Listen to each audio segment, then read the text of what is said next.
എൻ്റെ വീട്ടിൽ ഇതൊരു കുട്ടിയുണ്ട്, ഇഷ എന്നാണ് പേരിൽ പഠിക്കുന്നത്. അപ്പോൾ അങ്ങനെയുള്ള കുട്ടികളെ പ്രോത്സാഹിപ്പിക്കുക എന്ന് പറയുന്നത് ഞാൻ ഒരുപാട് കാര്യങ്ങൾ ചെയ്യുന്നുണ്ട് ഇവർക്ക് വേണ്ടി, കുട്ടികൾക്ക് വേണ്ടിയും ഇവരുടെ ഉന്നമനത്തിന് വേണ്ടി, ഇവർ പഠനത്തിന് വേണ്ടി. അപ്പോൾ ഇത് ചെയ്യാൻ കഴിഞ്ഞത് വലിയൊരു ഭാഗ്യമായി ഞാൻ കരുതുന്നു. എറ്റിയിലെ വിദ്യാർത്ഥികളാണ്. നമ്മളെ പഠിപ്പിച്ച അധ്യാപകരെ നമ്മൾ സ്കൂളിൽ വെച്ച് ആദരിക്കുകയുണ്ടായി. അങ്ങനെ വലിയൊരു കാര്യത്തോടുകൂടിയാണ് നമ്മൾ തുടക്കമായിട്ടത്. അതിനുശേഷം അവരുമായിട്ട് ബന്ധപ്പെട്ട് 2-3 മാസം ക്രിസ്മസ് ആഘോഷമായിട്ട് 1000 കുട്ടികൾക്കോളം നമ്മൾ കേക്ക് വിതരണം ചെയ്തു. അപ്പോൾ നമ്മൾ അതിനുശേഷം ചെയ്താണ് നമ്മുടെ പ്രിയ സുഹൃത്ത് വൈദ്യുതി സ്പോൺസർ ചെയ്തതാണ്. അങ്ങനെ ഈ ഒരു സംരംഭം ചെയ്തു. എല്ലാം നല്ല ഈശ്വരാനുഗ്രഹമുള്ള പരിപാടികളാണ്. എല്ലാവരും അനുഗ്രഹിക്കുന്നത്. 7ാം ക്ലാസ് വരെ ഇവിടെ പഠിച്ച വ്യക്തികളാണ് ഇതിൻ്റെ ഈ ഗ്രൂപ്പുമായിട്ട് ബന്ധപ്പെട്ടിരിക്കുന്നത്. അപ്പോൾ ഈ സ്കൂളിന് വേണ്ടി നന്മ ചെയ്യാൻ വേണ്ടിയുള്ള ഒരു നല്ലൊരു സന്നദ്ധ പ്രവർത്തിച്ചുകൊണ്ടാണ് ഈ ഗ്രൂപ്പിൽ അംഗങ്ങളെല്ലാവരും വന്നിട്ടുള്ളത്.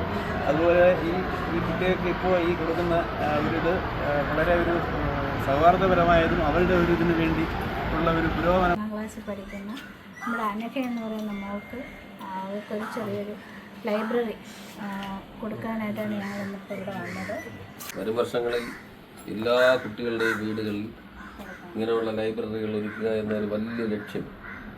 ആ ലക്ഷ്യത്തിലോട്ട് നമ്മളിങ്ങനെ പോയിക്കൊണ്ടിരിക്കുകയാണ്. ക്ലാസ് റൂം ലൈബ്രറികളും ഉണ്ട്, നമുക്ക് സ്കൂൾ ലൈബ്രറി ഉണ്ട്, ഇനി അടുത്ത് ഹോം ലൈബ്രറി എന്ന വലിയൊരു സങ്കല്പം. ആ സങ്കല്പത്തിലേക്ക് നമ്മൾ പോകുമ്പോൾ എല്ലാ വീട്ടിലും എന്താണ് കുട്ടികൾക്ക് വായിക്കാൻ ആവശ്യമായ പുസ്തകങ്ങൾ, ജന്മദിനത്തിന് പുസ്തകങ്ങൾ സമ്മാനിക്കുക, ബന്ധുക്കളും സുഹൃത്തുക്കളും ഒക്കെ വീട്ടിൽ വരുമ്പോൾ പുസ്തകങ്ങൾ വാങ്ങിക്കൊണ്ട് കൊടുക്കുക.